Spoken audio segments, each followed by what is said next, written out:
विद्यालयमा मनोसामाजिक परामर्श सेवामा जोड दिइनेछ। स्विस सरकारको आर्थिक तथा प्राविधिक सहयोगमा हेल्पिटास नेपाल मार्फत सञ्चालित इन्स्योर परियोजनाको भावी वृत्ति छनौटमा सहयोग पुग्ने कार्यक्रमको सकारात्मक प्रभावलाई निरन्तरता दिइनेछ। बाल अधिकारलाई सुनिश्चित गर्न प्रत्येक शुक्रबार बुक फ्री डेको रूपमा निरन्तरता दिँदै नेतृत्व विकास तथा वाद विवाद कार्यक्रम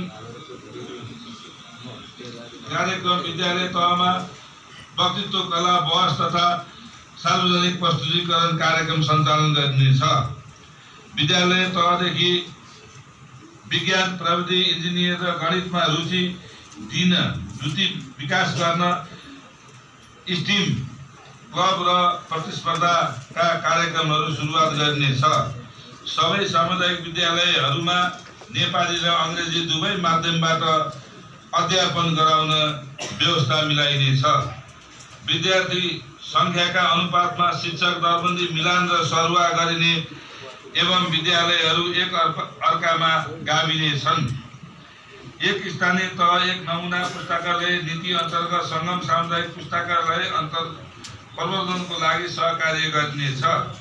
शिक्षा सिप र खेलकुदको नगर समावेशी विकास र सशक्त युवाको सहर भन्ने लक्ष्य लिई युवामा अन्तर्निहित प्रतिभाको प्रस्फुटन सृजनाशीलता सिप र क्षमताको विकास एवं युवा नीति तर्जुमा गरी वडा र नगर स्तरीय युवा सञ्जाल निर्माण गरिनेछ।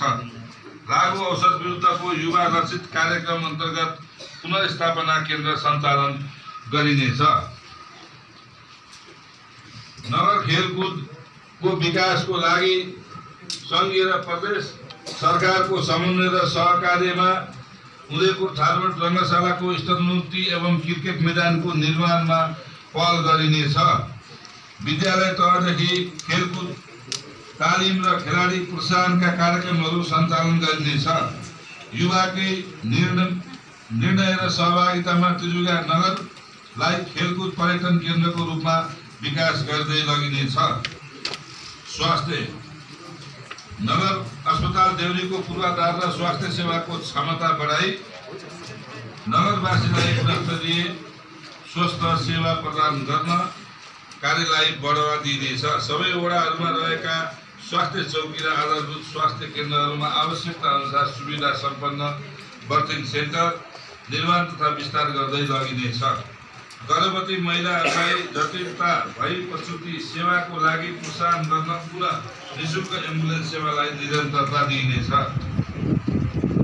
नियमित खोप सेवालाई थप प्रभावकारी बनाई बालबालिकाहरूको खोप सम्बन्धी अधिकारलाई सुनिश्चित गरिनेछ।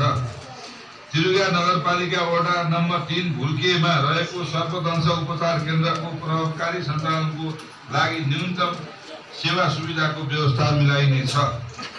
नगरपालिकाको सबै वडा निःशुल्क आँखा जाँच र शल्यक्रिया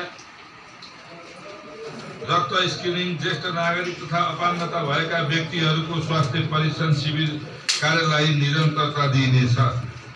कुपोषणबाट ग्रसित 16,000 दिनका महिला तथा बालबालिकाहरूका लागि बहुक्षेत्रीय पोषण कार्यक्रमलाई निरन्तरता दिँदै सन्तुलित पोषण र विविधतायुक्त खानाको लागि सचेतनामूलक कार्यक्रमहरू सञ्चालन गर्दै पोषण मैत्री नगरपालिका बनाउन पहल गरिनेछ। महिला स्वास्थ्य स्वयंसेविकाको सम्मानजनक विदाईका लागि आवश्यक व्यवस्था गरिनेछ।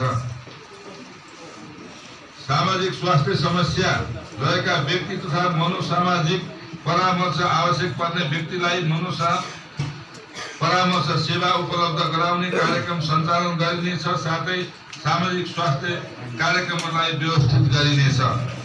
महिला स्वास्थ्यमा सुधार गर्न उपमेयर प्रजनन स्वास्थ्य कार्यक्रमका साथै नगरपालिका भित्रका विभिन्न समुदायका महिलाहरूमा हुने आङ खस्ने रोगको स्क्रिनिङ गरी पाठेघरको रोगको निदान र उपचार तथा शल्यक्रियाको व्यवस्था मिलाइनेछ।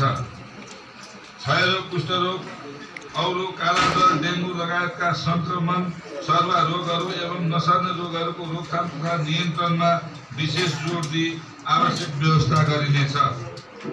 किशोरी मैत्री प्रजनन स्वास्थ्य सेवाका लागि आवश्यक सेनिटरी प्याड भेन्टिङ मेसिनको विस्तार गरिनेछ। पूर्ण खोप सुनिश्चित नगरको निरन्तरताको लागि आवश्यक कार्यहरू थप प्रभावकारी बनाइदिए लगिनेछ।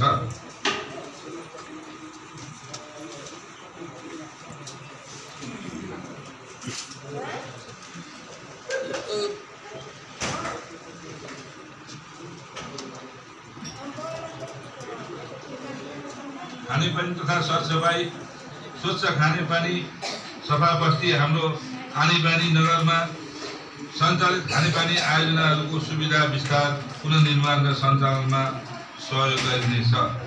उपभोक्ताहरूबाट लागत सहभागिता तथा शुल्क निर्धारण गरी गुणस्तरीय खानेपानीको नियमित उपलब्धताको निश्चितता र नियमित मर्मत समार गरी जीवोपना कायम गरिनेछ। रुग्ण खानेपानी आयोजनाहरूको सुधार मर्मत समार तथा व्यवस्थापनको लागि आम उपभोक्ताहरूको सहमतिमा सम्बन्धित निकायहरूसँग समन्वय र सहकार्य गरिनेछ। सार्वजनिक निधि साझेदारी कार्यक्रम